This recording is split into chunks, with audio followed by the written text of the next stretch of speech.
Former U.S. diplomat Brooks Spector joins us now to unpack this further. Brooks, good evening. Thank you so much for your time. You're the only person who I know has read all three books written and published by Brent Bozell, and you followed his politics and career quite well. Who is he? What does he stand for? And what forms his worldview? Good evening. Good to be with you. I actually read 4 of his books. I mean, in an extraordinary weekend some months ago, preparatory to writing a bio profile of the man. He grew up in a family of academic achievers, but staunch conservatives. And one of his main features in his professional life has been as a what sometimes is referred to as a bête noire, somebody who pokes at something. In this case, he's been a constant analyst and then agent provocateur over the way in which the so-called mainstream media treats issues, treats officials, treats ideas and politics. And in that sense, it's a curious kind of combination. He's not what we would ordinarily have thought of as a supporter of Donald Trump's ideas about the way government should become more all-encompassing on all kinds of things. It's much easier to think of him as an older style conservative of limited government, but with the idea that the liberal wing in academia, in the media, and so forth, has misrepresented or misanalyzed situations. I'll note, for example, that back some years earlier, he had worked on a film on behalf of the Contras in Nicaragua in opposition to the Sandinista revolution. And I mean, that's perfectly acceptable. But it quite clearly shows his political persuasion.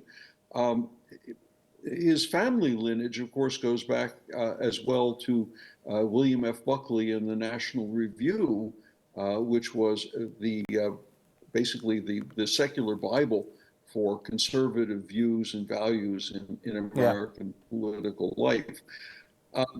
What we should understand, though, about the appointment is that he is not he's not going to be a freeloader, a freebooter, an independent man. He's going to be representing the Trump administration, and he's going to be representing it on the issues that the Trump administration Can I pause you on there just so quickly, Bruce? He's not going to be an independent. Yeah. I just want to interject there. Go ahead.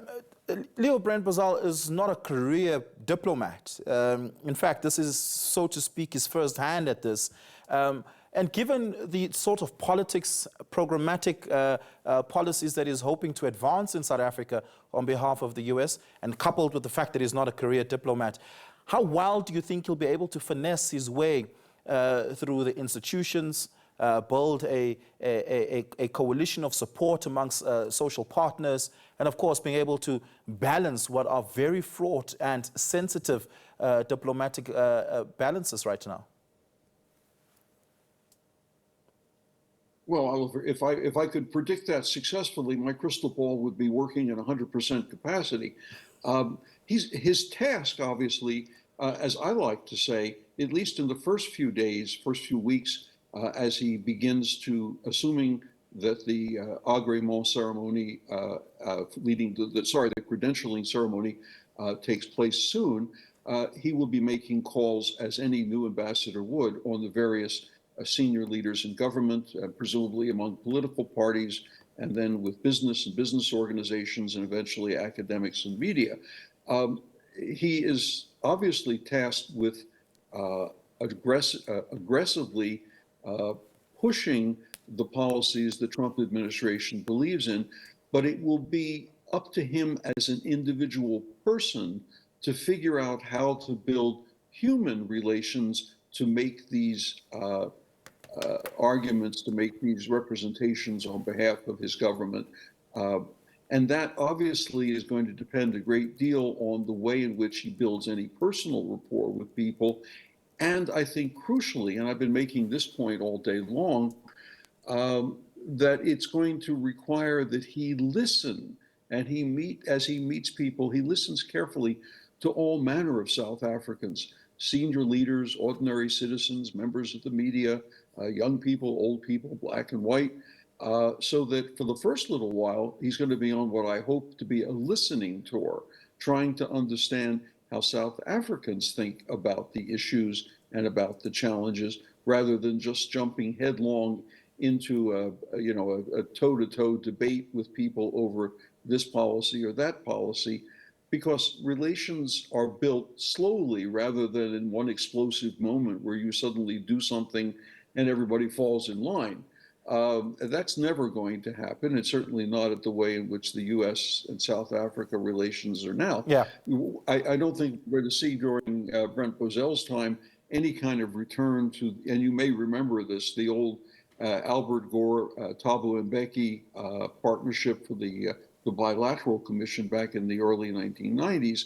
That was a moment in time which we probably will not get to again. There are issues and there are differences between the countries. The other subpoint to all this, of course, Oliver, is that the relationship between the two countries is not solely one of government to government.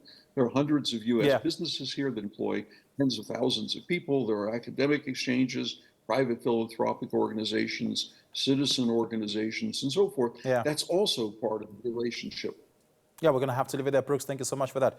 Really do appreciate it. Former U.S. diplomat Brooks Spector speaking to us there on the arrival of Leo Brent Bozell III, who is Donald Trump's pick for ambassador to South Africa. His credentials yet to be presented to the head of state or a representative thereby.